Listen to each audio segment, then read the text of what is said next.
নমস্কার বন্ধুরা, কেমন আছেন সবাই? আজকে আরেকটা নতুন ভিডিওতে সবাইকে স্বাগতম।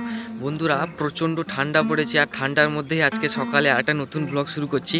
এই যে পিছনে দেখতে পাচ্ছ, মানে চারিদিকে কুয়াশা এখনও ভর্তি। তবে সকালে আজকে চলে এসেছি তো মানে গাছে জল দেওয়ার জন্য। তাই তোমাদেরকে ছোট্ট একটা মিনি ব্লগ তোমাদেরকে শেয়ার করছি। আমার মানে এই শীতের বাগানে কি অবস্থা।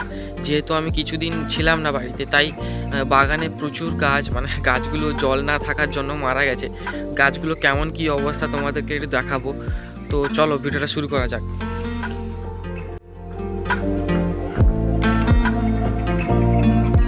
এখন বাজে সকাল 8টা।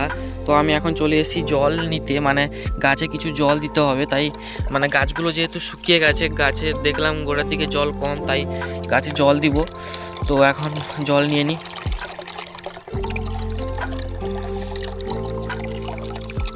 বন্ধুরা, এই শীতের সময় কারা কতটা কি গাছের গ্রোথ এবং শীতের গাছের কি ধরনের ভিডিও তোমরা দেখতে চাও অবশ্যই কমেন্ট করে জানাও। আর গাছের কিছু সমস্যা থাকলে আমাকে অবশ্যই কমেন্ট করো যে গাছের কি সমস্যা তোমরা সমস্যায় পড়েছো। তো এটা হচ্ছে সেই গাছ বন্ধুরা, দেখতে পাচ্ছ ভাই, গাঁদা ফুলটা খুব সুন্দর ফুটেছে। আমি তো এতদিন চোখে পড়েছিল না, কিন্তু ওয়াও কি সুন্দর, মানে ফুলটা দেখতে পাচ্ছ পুরো গোড়ার দিকে, মানে পুরো এর নিচ পর্যন্ত চলে গেছে। অসাধারণ হয়েছে। আর এই যে বীজটা দেখতে পাচ্ছ, আমি কিছুদিন আগেই তোমাদেরকে বলেছিলাম যে লাল বিট আর গাজরের যে বীজ থেকে কীভাবে চারা তৈরি করতে হয়। তো চারাটা এখন অনেকটাই তৈরি হয়ে গেছে। এই যে দেখতে পাচ্ছ, এটা হচ্ছে লাল বিট আর এটা হচ্ছে গাজর। আর তো গাঁদা ফুল তো প্রচুরই হয়েছে, তোমরা দেখতেই পাচ্ছ।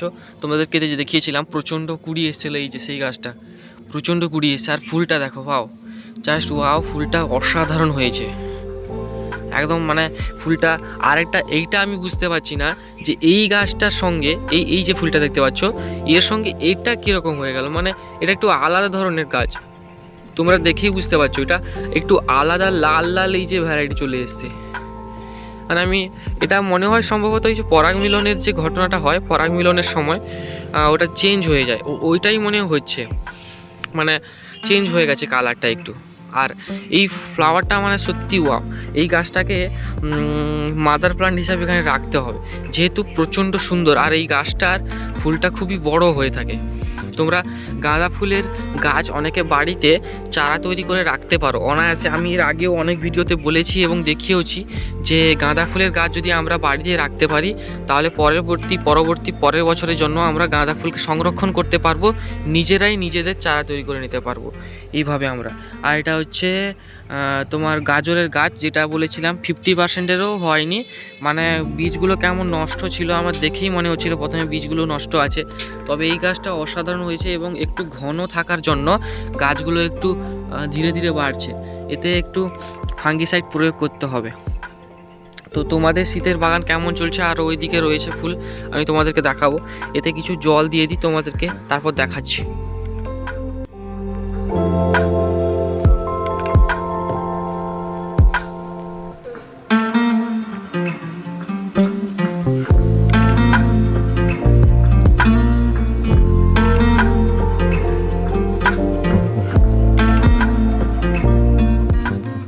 পদ্মফুল গাছগুলো এখনই ছিল আমার কাছে, সেই পদ্মফুল গাছগুলো তোমাদেরকে দেখাই। এটাই হচ্ছে সেই পদ্ম যেটা তোমাদেরকে আমি দেখিয়েছিলাম। যে পদ্মটা এটা হচ্ছে পিঙ্ক কালারের আর এটা হচ্ছে হোয়াইট কালারের।